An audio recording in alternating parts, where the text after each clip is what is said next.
ሰላም እንዴት ናችሁ? አሁን ደግሞ ስለ ጎ እና ጎስ እናያለን። በጣም ለብዙ ሰው የሚከብደውና የሚያስቸግረው ልዩነቱ ዛሬ በደንብ የምታውቁት ይሆናል።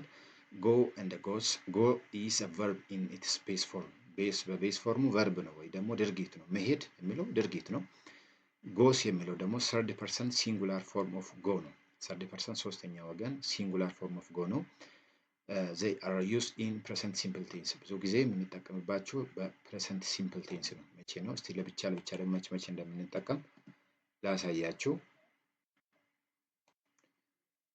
እሺ when to use go we use go with plural nouns ይሄኛው ደግሞ go የምንጠቀመው ፕሉራል ናውን የሆኑ ወይ ደግሞ ድርብ የሆኑ ናውን እና ፕሮናውኖች ጋር go ነው የምንጠቀመው። ለምሳሌ አይ ዩ ዊ ዘይ ባሉበት ቦታ የትኛውንም ጊዜ ጎ ነው የምንጠቀምበት ማለት ነው። ለምሳሌ አይ ጎ ቱ ስኩል ኤቭሪ ዴይ። አይ የምትለው ይኸው እዚች ጋር እንደምታዩት አይ የምትለው ጎ ነው የምትወስደው፣ ጎ ሳይሆን ጎ። ዴይ እዚች ጋር እንደምታዩት ዴይ ጎ ቱ ደ ማርኬት። ዴይ ጎ ቱ ደ ማርኬት፣ እነሱ ያው ገበያ ይሄዳሉ ነው። ዩ ጎ ቱ ወርክ ኤርሊ፣ ስራ በጊዜ ትሄዳለህ። ዩ የሚለው ጎ ነው። አሁንም ዘ ስቱደንትስ ኤስ መኖሩ ጎ እንድንጠቀም አስገድዶናል ማለት ነው። ጎ መቼ ነው የምንጠቀመው? አይ ዩ ዊ ዘይ ሲኖር ጎ ነው የምንጠቀመው ማለት ነው። ጎስ ደግሞ ዊ ዩዝ ጎስ ዊዝ ሲንጉላር ናውንስ። ሲንጉላር የሆኑ ስሞች እና ፕሮናውንስ እና ናውንስ ላይ ሂ ሺ ኢት የሚሉት ላይ ጎስ ነው የምንጠቀመው። ምንም በቃ የሚያስቸግር ነገር የለም። አንዴ ሲስተሙ ከገባችሁ ማለት ነው። ሂ ጎስ ቱ ቸርች ኤቭሪ ሳንዴይ። እዚህ ጋር ሂ የምትለው ሲንጉላር ናውን ስለሆነች ጎስ ነው የምንሰጠው ማለት ነው። እዚህ ጋር ደግሞ ሺ ጎስ ቱ ዘ ጂም፣ እሷ ወደ ጂም ሄደች። ሺ የምለው ሲንጉላር ነው። አሁንም ሲንጉላር ስለሆነ አሁንም ጎስ ነው የምንጠቀመው ማለት ነው።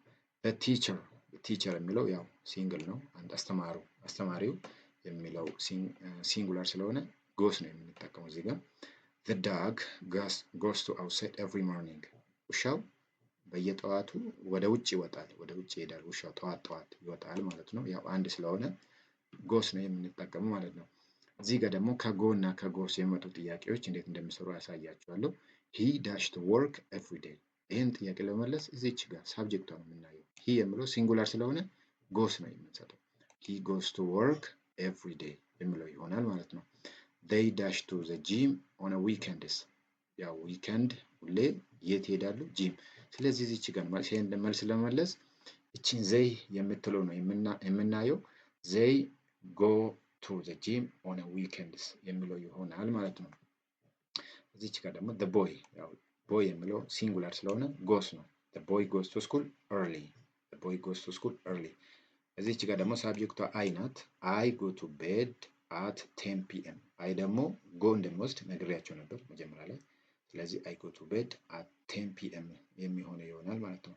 ሺ ዳሽ ቱ አዲስ አበባ ኤቭሪ ማንት። በየወሩ የት ነው የምትሄደው እሷ? ሺ ጎስ ነው። ሺ ሲንጉላር ስለሆነ ሺ ጎስ ቱ አዲስ አበባ ኤቭሪ ማንት። ዩ እንደ ፕሉራል ነው ሁሌ የሚታየው ብያቸዋለሁ። ዩ ጎ ቱ ክላስ ኦን ታይም። ዩ ጎ ቱ ክላስ ኦን ታይም። the dog ውሻው አንድ ስለሆነ the dog goes outside to play።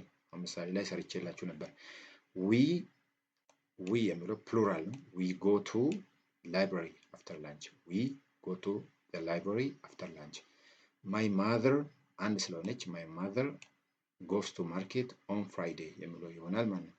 the students ተማሪዎቹ፣ students የሚለው ያው ፕሉራል ስለሆነ the students go home at 10 ሰዓት ላይ የት ይሄዳሉ? ወደ ቤት ይሄዳሉ ማለት ነው። ስቱደንትስ ብዙ ስለሆነ ፕሉራል ስለሆነ ስቱደንትስ ጎ ሆም አት 4 p.m የሚለው መልስ ይሆናል ማለት ነው። እዚች ጋር ደግሞ ጥያቄዎቹ በዚሁ መሰረት በጣም ቀላል ነው። እስቲ እናንተ ሞክሩና ኮመንት ላይ መልሱን አስቀምጡልኝ። ቀጣይ እንዲሰራላችሁ የምትፈልጉት ቪዲዮ ኮመንት ላይ አስቀምጡልኝ። ሰብስክራይብ አድርጋችሁ ደግሞ ቀጣይ የሚለቀቀው ቪዲዮ እንዲደርሳችሁ አድርጉ። መልካም ቀን።